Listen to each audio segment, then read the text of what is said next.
hakuisella koiralla se on riski, varsinkin jos mä itse jotenkin töpöksin tuolla. Mä jotenkin tossut osoittaakin just sillä hetkellä tonne, niin siellä ollaan. Se menee aikaa hukkaan.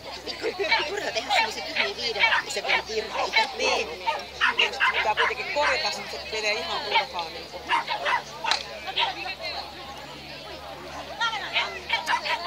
Niin kyllä se näköjään tulee aika pitkälle. Finnfila. Et ei mun tarvitse lähteä, että se ehtii juoda siinä.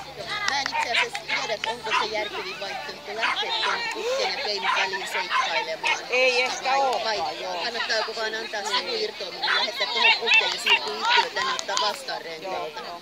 Myös siinä on mulla on niin vähän semmoinen. Mutta toi teki just jostakin iltamattomasti oli myöhässä, että rytmis on.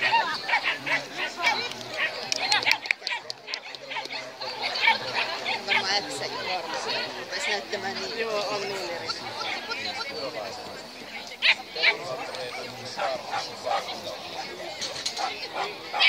Mä mietin sitä, että toimisiko tuossa persiä. Joo, just toi, joo. Pystyisikö tuohon tekemään persiä?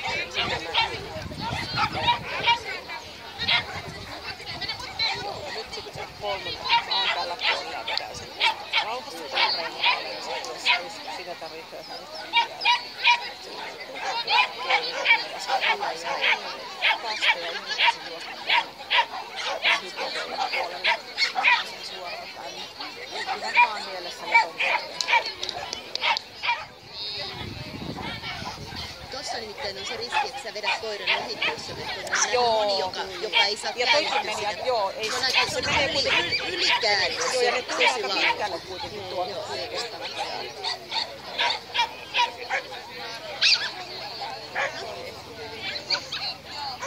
Onko seuraavassa ryhmässä? Me ollaan ihan viimeisiä.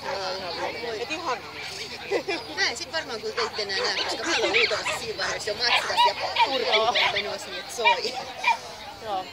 Todennäköisesti näin vähän luullaan, että moni muukin on jo silloin kotimatkalla.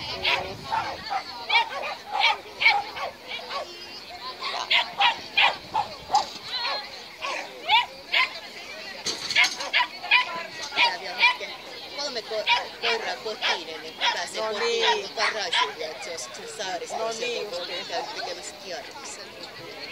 Noutokierroksen. Kyllä. Perjantaina oli jakelu ja tänään niin justiin. Eikö maaliin?